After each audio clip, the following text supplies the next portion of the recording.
12월이 되면 많은 분들이 이렇게 말씀하십니다. 요즘은 병원 갈 일도 별로 없고 아직 괜찮다. 그런데 통계를 보면 전혀 다른 이야기가 나옵니다. 겨울이 시작되는 12월은 70대 이상 연령층에서 응급실 방문이 가장 급격하게 늘어나는 시기입니다. 특히 갑작스럽게 쓰러지거나 넘어지거나 숨이 가빠져서 119를 부르는 경우가 확 늘어납니다. 이 시기에 가장 무서운 점은 아프기 전에 경고가 거의 없다는 점입니다. 평소와 똑같이 지내다가 어느 날 밤이나 새벽에 갑자기 응급실 침대 위에 누워있는 경우가 정말 많습니다. 이 영상을 클릭하신 분들도 아마 이런 생각이 있으실 겁니다. 나는 아직 괜찮은데, 나는 매일 밥도 잘 먹고 산책도 한다. 뉴스에 나오는 이야기는 남 얘기 같다. 하지만 바로 그 생각 때문에 12월이 더 위험해집니다.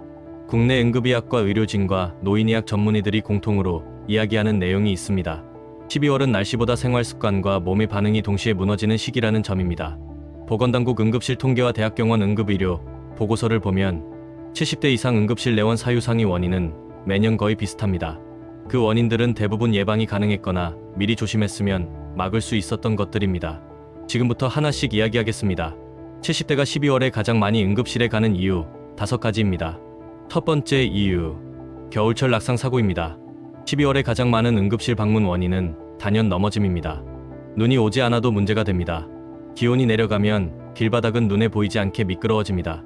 특히 70대 이후에는 근육량이 급격히 줄어듭니다. 근육량, 즉 몸을 지탱해주는 힘이 줄어들면 균형을 잡는 능력도 같이 떨어집니다. 여기에 겨울 외투와 두꺼운 신발이 더해지면 한번 균형이 무너지면 바로 넘어집니다. 문제는 넘어지는 그 순간입니다. 엉덩이뼈, 즉 고관절이 부러지는 경우가 많습니다. 고관절 골절은 수술 후에도 걷지 못하게 되는 경우가 많고 그 이후 폐렴이나 혈전으로 이어질 위험도 커집니다. 응급실에서 자주 듣는 말이 있습니다. 집 앞 편의점만 다녀오려고 했다. 잠깐 쓰레기만 버리러 나갔다. 눈도 안 왔는데 왜 넘어졌는지 모르겠다. 이 말의 공통점은 방심입니다. 12월의 낙상 사고는 대부분 짧은 외출에서 발생합니다. 그래서 더 위험합니다. 두 번째 이유, 겨울철 혈압 급상승입니다. 추운 날씨가 되면 혈관이 수축합니다.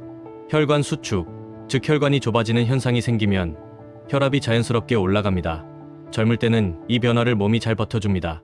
하지만 70대 이후에는 다릅니다. 혈관 탄력, 즉 혈관이 늘어났다, 줄어드는 힘이 떨어져 있기 때문에 혈압이 갑자기 튀어오릅니다. 이 상태에서 가장 위험한 것이 뇌출혈과 뇌경색입니다. 뇌출혈은 혈관이 터지는 상태이고 뇌경색은 혈관이 막히는 상태입니다. 둘 다 응급실에 도착하는 시간이 생명을 좌우합니다.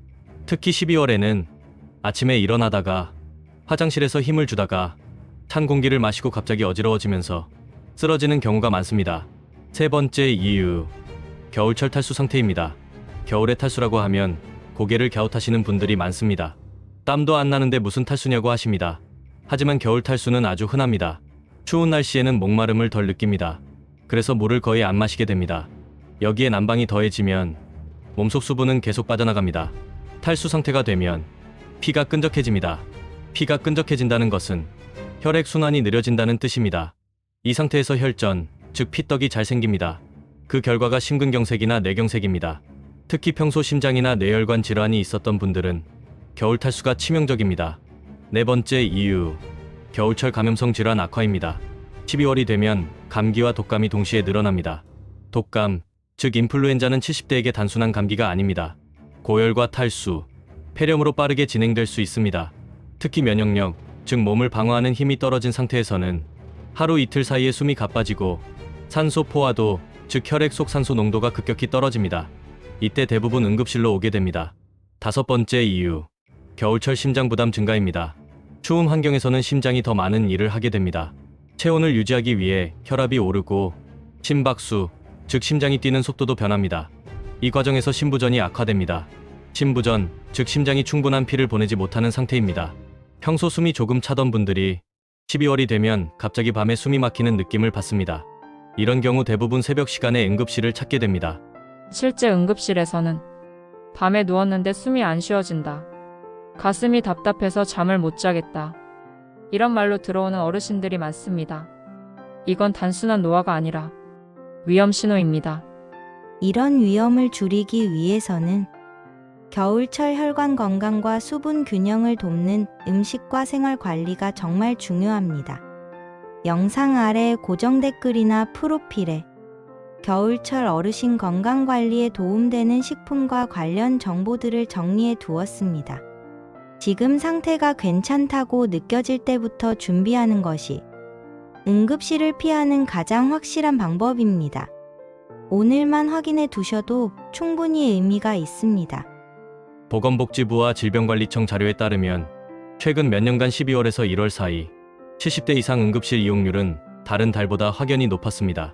특히 낙상과 심내혈관 질환이 전체의 절반 이상을 차지했습니다. 의사들이 공통으로 강조하는 점은 하나입니다. 겨울은 갑자기 오는 계절이 아니라 서서히 몸을 준비해야 하는 계절이라는 점입니다. 여기까지 들으셨다면 아마 이런 생각이 드실 겁니다. 나는 해당될까 아닐까? 사실 12월 응급실은 아프다고 느끼는 사람이 아니라 괜찮다고 생각하던 사람이 더 많이 옵니다. 그래서 지금 이 시점이 중요합니다. 이 영상이 도움이 되셨다면 구독을 눌러두세요. 겨울 내내 꼭 필요한 건강 신호를 계속 전해드리겠습니다. 지금 이야기한 내용 중에서 가족이나 주변 어르신에게 꼭 알려주고 싶은 부분이 있다면 댓글로 남겨주세요. 여러분의 경험 하나가 다른 누군가의 응급실 방문을 막을 수도 있습니다.